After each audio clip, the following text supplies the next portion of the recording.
नीचे रखें और आप स्पीच करें। नहीं, जी, मैं नहीं कर रही।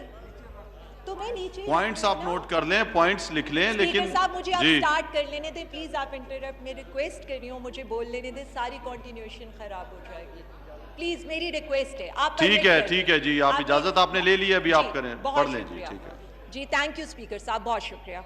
तो रोमानिया का जो मोस्ट पावरफुल पर्सन था उसको 2 दिन पहले करप्शन पर जेल भेजा जाता है। आप ये कह सकते हैं कि वो रोमानिया के आसिफ जरदारी या शरीफ थे। उनकी पार्टी जब वो जाने लगते हैं, सुप्रीम कोर्ट करप्शन के इल्ज़ाम में उन्हें जेल भेजती है, तो उनकी पार्टी और उनकी हुकूमत उनके अकाउंट्स को फ्रीज कर देती है। उनके हमायती उनकी हमायत में गले फाड़कर गलियों में नहीं निकल आते, नैब पर हमला नहीं करते, जीटी रोड का गहराव नहीं करते या अदालत का गहराव नहीं करते, वो उनसे नफरत का इजहार करते हैं। इनमें से किसी जगह पर भी जनाब स्पीकर जमहूरियत को कोई खतरा लाहक नहीं होता। इनमें से किसी जगह के ऊपर भी स्पीकर हाउस का प्रोडक्शन ऑर्डर के लिए मुहासरा नहीं किया जाता। अल्लाहु अकबर, अल्लाहु अकबर, अल्लाहु अकबर। अशहदु अन ला इलाहा इल्लल्लाह,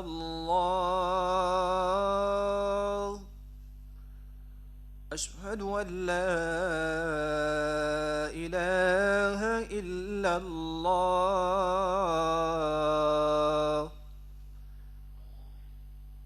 अशहदु अन्न मुहम्मदर रसूलुल्लाह,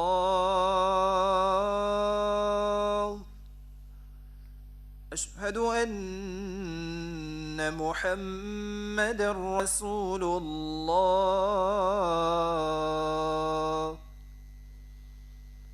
हय्य अला अस्सलाह,